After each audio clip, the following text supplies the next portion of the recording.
हे guys, welcome back to my channel Rupali Dubey official. और आप सब कैसे हैं? आई होप सब ठीक होंगे, स्वस्थ होंगे, मस्त होंगे। सो फ्रेंड, तो मैं आज फिर से आप लोगों से मिल रही हूँ एक नए गाने के साथ।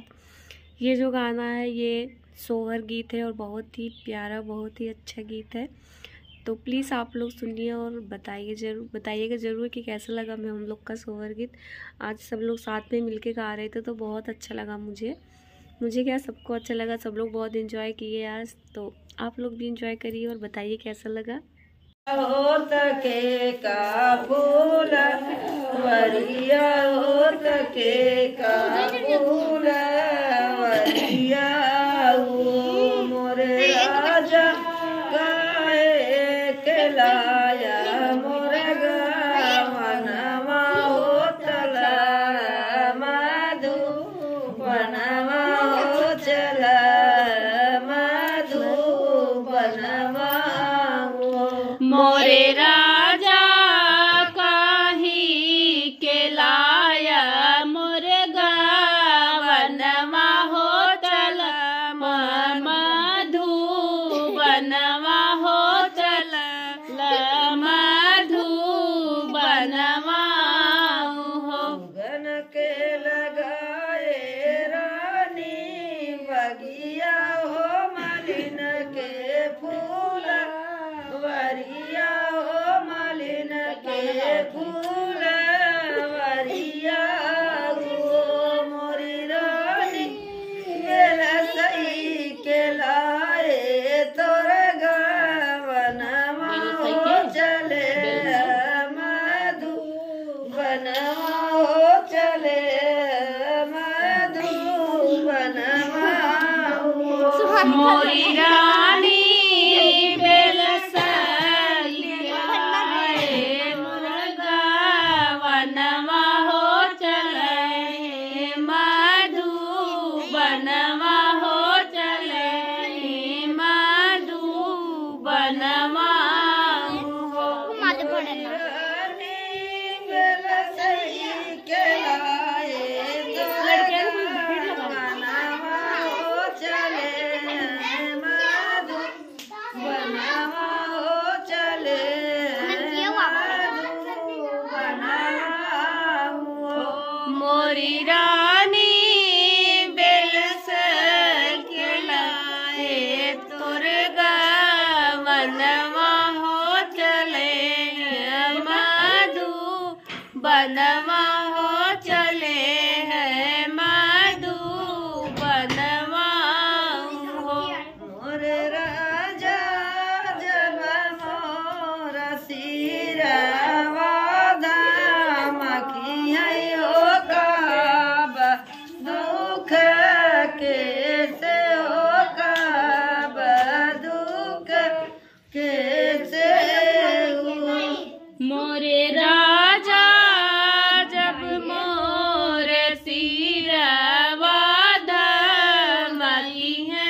भयो पढ़त तुई अहुबा हो पढ़त तुई अहुबा मोरे राजा कवने मरद से लिखाई बई हो पढ़त तू आई हो पढ़त तू आई हो चरक बनायु कागदवा हो यसु के रोस नैया हो यसु के रोस नैया हो मोरी रानी देवरा मरद से लिखायु हो पढ़त